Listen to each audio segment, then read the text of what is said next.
Hello, Mr. McHugh. My name is Grace. This is Justin. This is Ashley, Sandra, and Jennifer.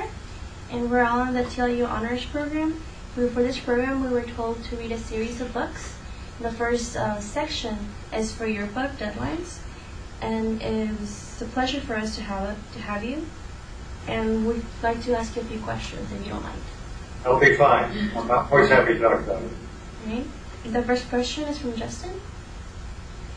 The push to obtain and develop the land at Corning Point and Costello for the purpose of making money reminds me of some of what I see going on near many of the places I go.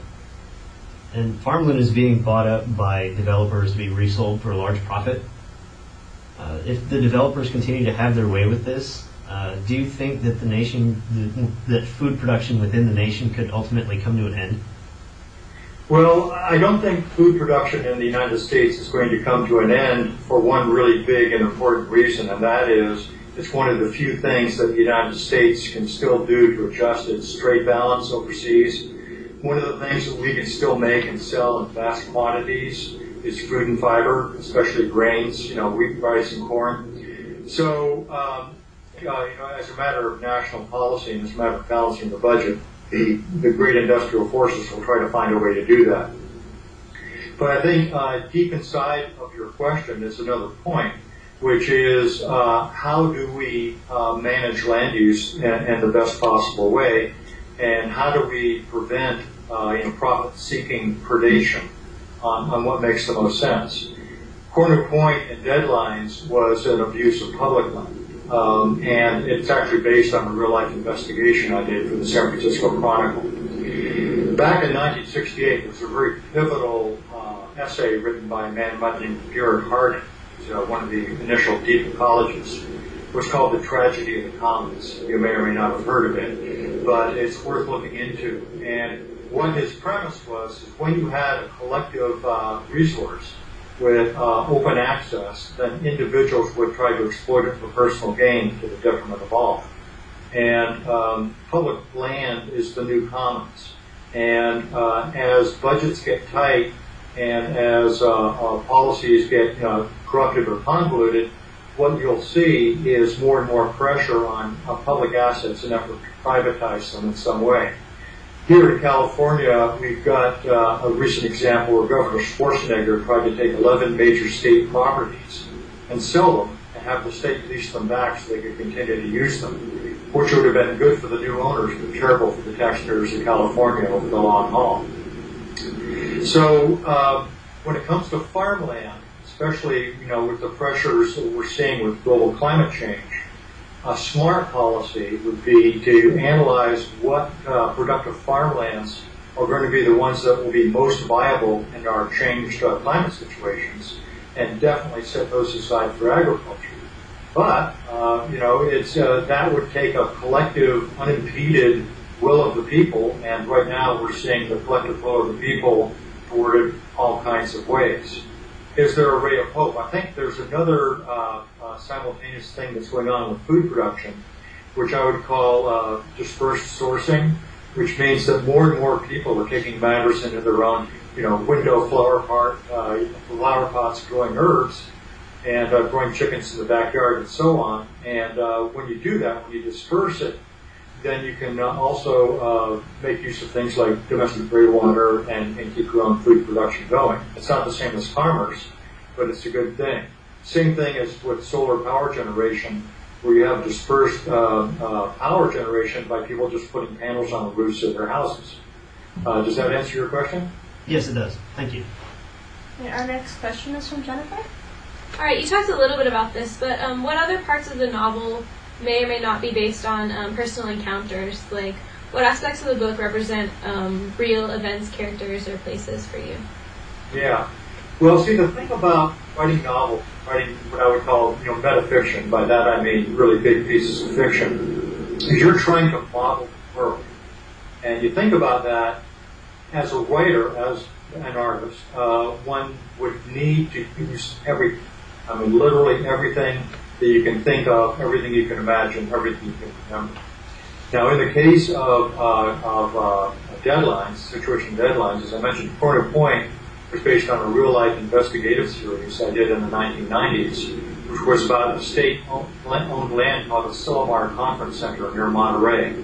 And what happened was it was a state park that was put under private management, and over the years fell into really, really deep exploitation. And as I was working on that investigation, I was thinking, well, how much worse would this have to be for there to be a body involved?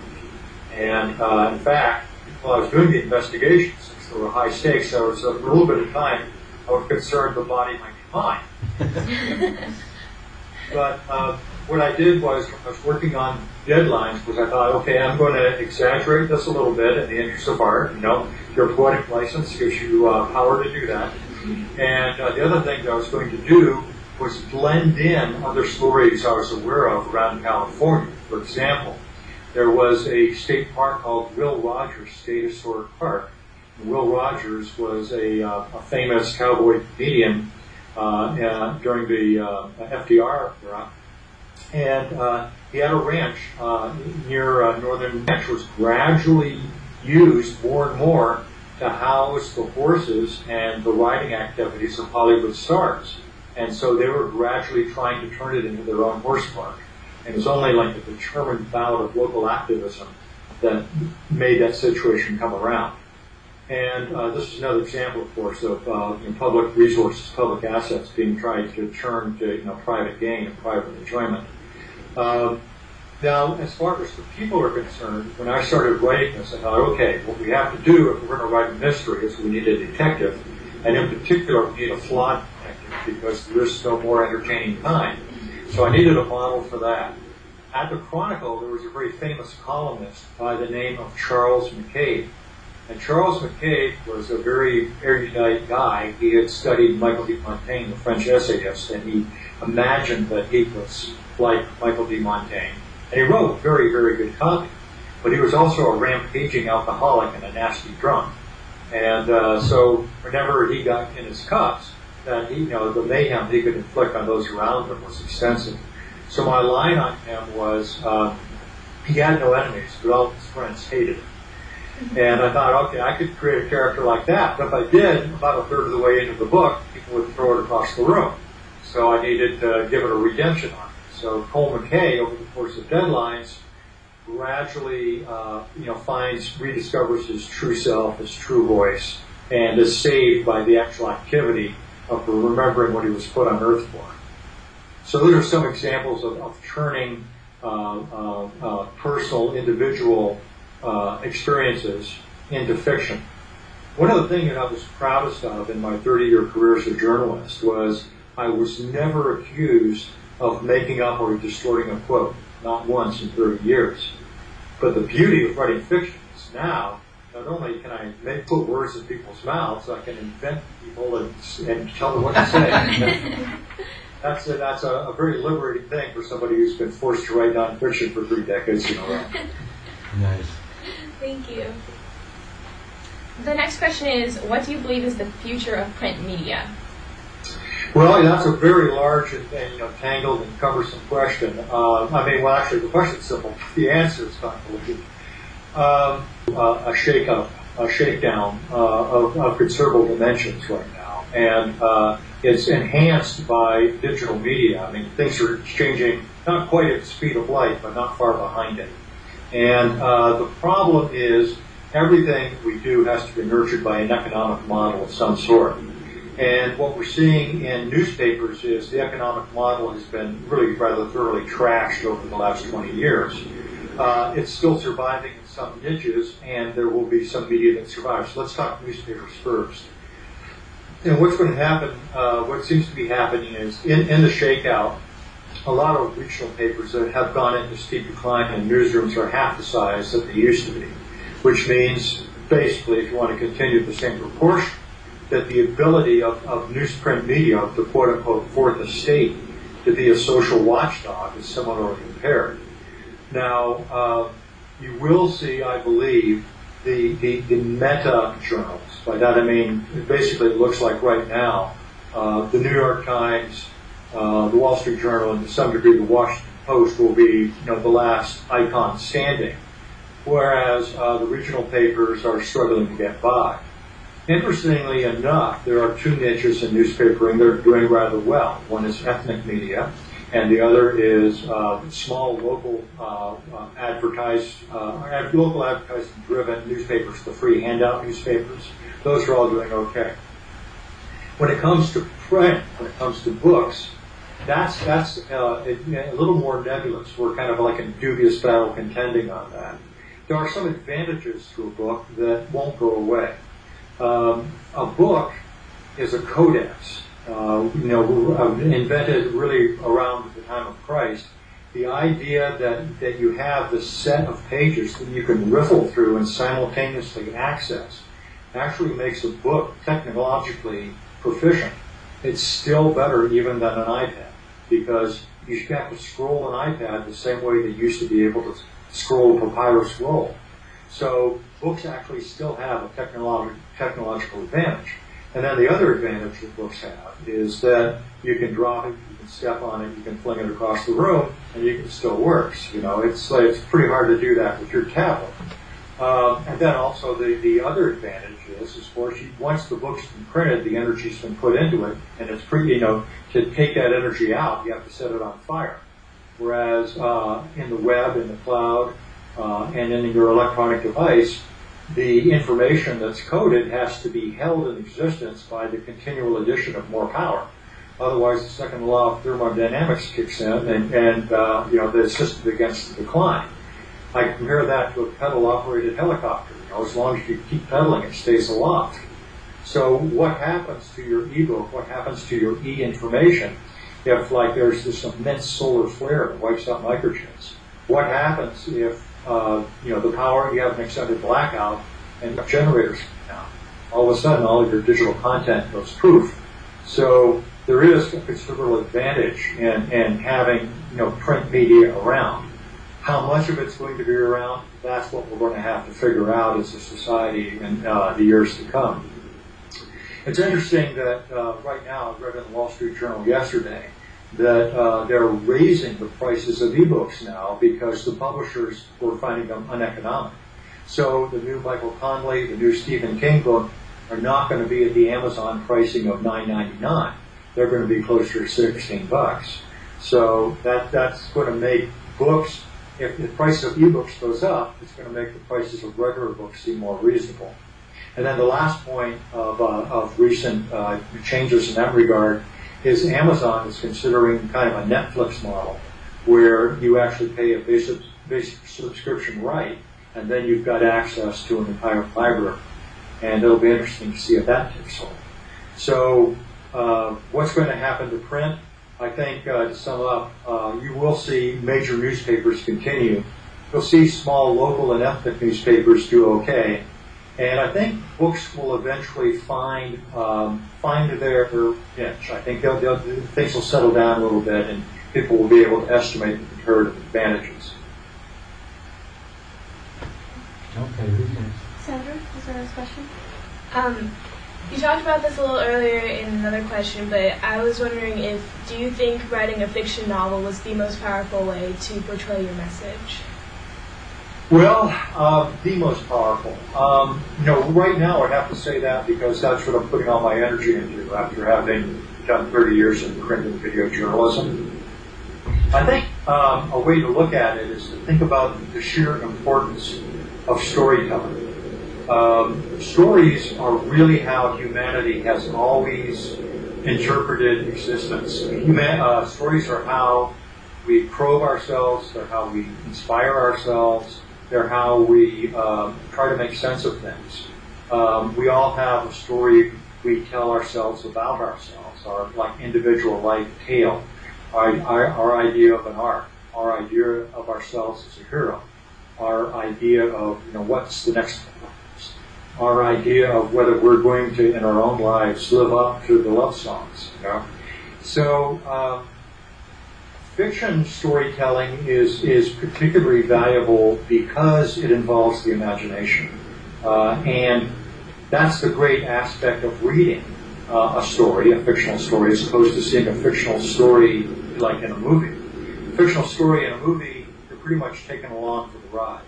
A fictional story in reading, your own forebrain is woken up and you're showing yourself the movie. That means that you color in the characters. That means you read between the lines. So even though movies have more impact, I think individually, reading a really good book has more impact, a really good fiction book on an individual. The problem right now with fiction is that it's becoming very formulaic. And that is a problem of book publishing right now. What book publishers are looking for is the next Me Too. The next thing, so if something worked really well, a year ago, or even better, 6 months ago, what you see is the Me Too of, okay, vampires are this year's, black, so let's give a whole bunch more vampires, more magicians. Did we wear those out? Let's move on to werewolves and zombies. And I think that what we need to get to, what I would like to see, is more creative and speculative fiction that breaks those molds or exploits them in fresh directions, succeeding. So that's where I'm putting my juice. That's where I'm putting my energy. That's how I'm trying to write fiction. By taking a journalism plot and making it a fictional mystery, and making my detectives reporters, and making one of them young and excitable, making one of them old, kind of lost and cynical. What I was trying to do was make journalism span generations and also show the importance of local investigations, because I think that's a mission that we really need to keep alive. Does that answer your question? That's all the questions we have for you. Do you have any questions for us? And feel free to ask me anything else that brings to mind. I guarantee I'll over-answer. Hey, Paul, this is Bill. Good to see you, old friend. Yeah, Bill, it's great to see you. Yeah, thanks for doing this. Congratulations on keeping every hair. Well, it's a little gray, though. Talk about the value of, we have a variety of different majors here, and Paul and I were in high school together, and we went to a private, kind of a liberal arts high school, and you ended up getting a poetry degree. Tell these kids that there's hope for a liberal arts degree person. Well, the thing, there are many things that happen at college besides getting a ticket to board the business train. The most important thing that I think you can do in college is learn how to learn.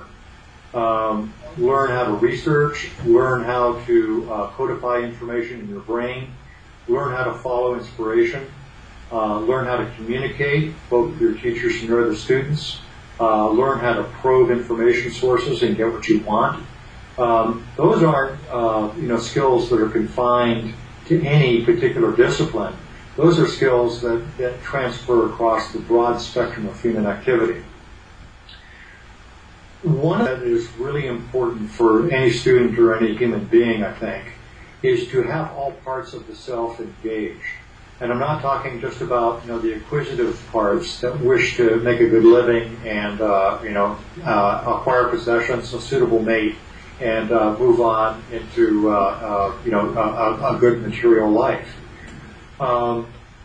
There was there's a couple of relevant cliches, one of which I'd like to apply, which is do what you love and you'll never work a day in your life.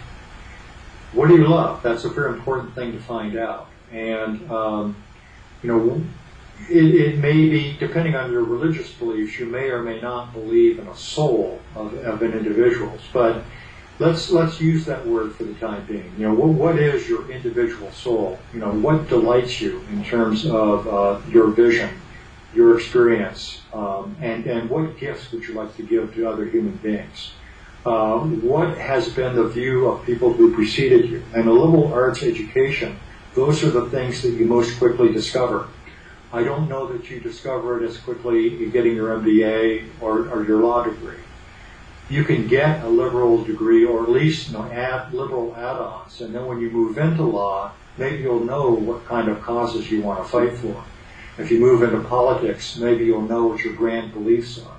If you move into business, maybe you'll know whether you want to create products that nurture or or have an indifferent value. And so those are the things that I would say are valuable about liberal education. Well, I just want to say thanks so much for giving us your